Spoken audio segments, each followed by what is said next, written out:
The margin's thinner than a cannabis leaf, but voters have said nope to legalising dope.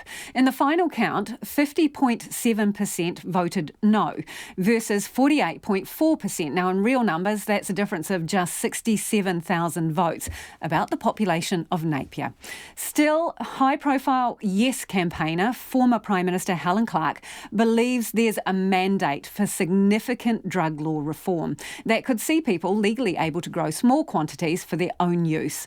I asked Helen how cannabis reform can progress from here. The country split down the middle on a particular concept of legalisation.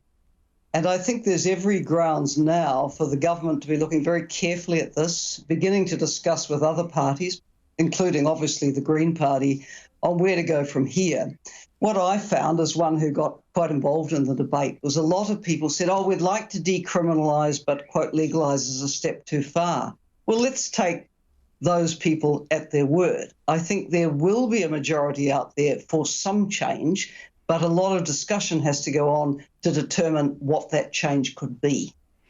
Aren't you acting against the will of the people if you go down that road, though? Because they've told you it's a slim majority, but it's a majority, and that's democracy, isn't it?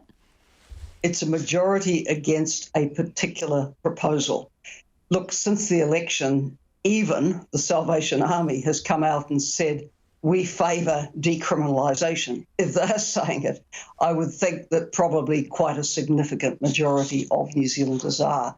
So what I would suggest is everyone digests this outcome, which is very, very close, and then looks at what the other possibilities are. For example, across the ditch in the Australian Capital Territory of Canberra, you have a law where people can legally grow their 2 plants or 4 per household, and they can legally possess a small amount and use it. It might be that something like that would find favour, but I think the water needs to be tested.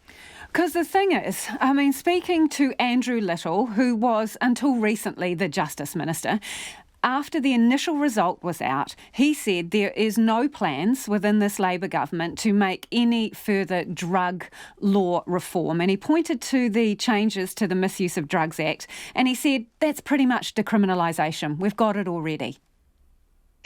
That law, of course, has been something of a flop because the police kept arresting and prosecuting, even though the directive was not to.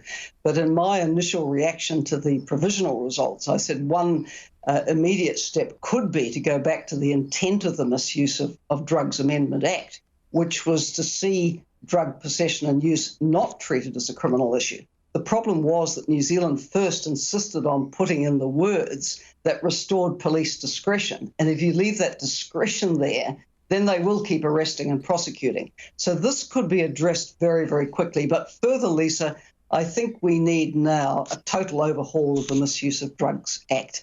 The government's had 2 big reports in this last term, one by the group led by Chester Burrows, another on the mental health and addictions issues. Both of them recommended far-reaching change to drug laws, as did the Law Commission headed by Sir Geoffrey Palmer 9 years ago. So I think just take the time now to digest what's out there, digest this result, look at where some greater consensus might be found.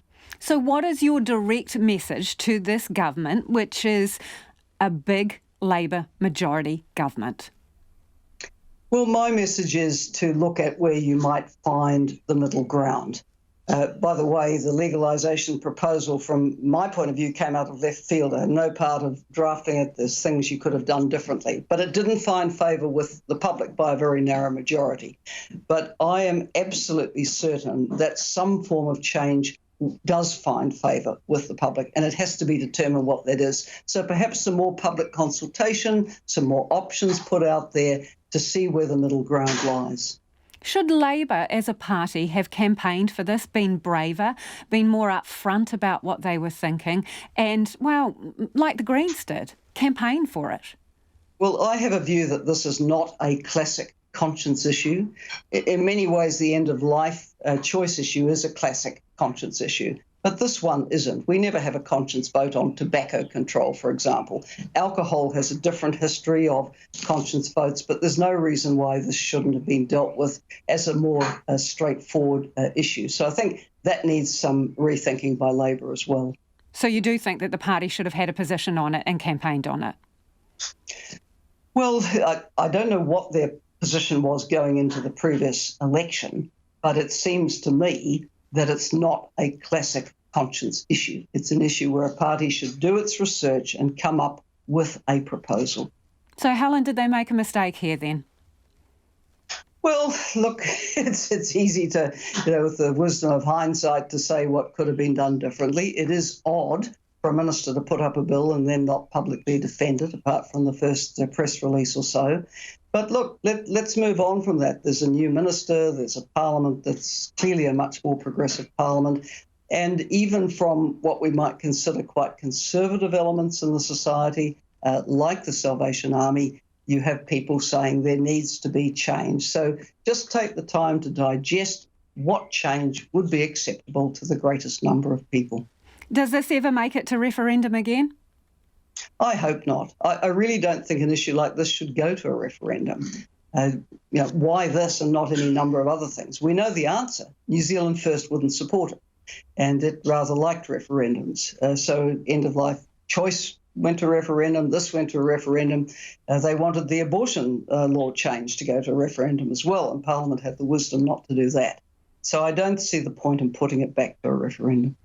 So either the government needs to take charge with its majority and make significant changes, or any future government needs to get everybody on board if they're in a coalition. Yeah, I think they should look for where the common ground is, get in that broad range of stakeholders and see what would find favour. And it may be that now that we have over 10 months of experience of observing what's happened in Canberra with their law, that might be a way to move forward. Helen Clark there.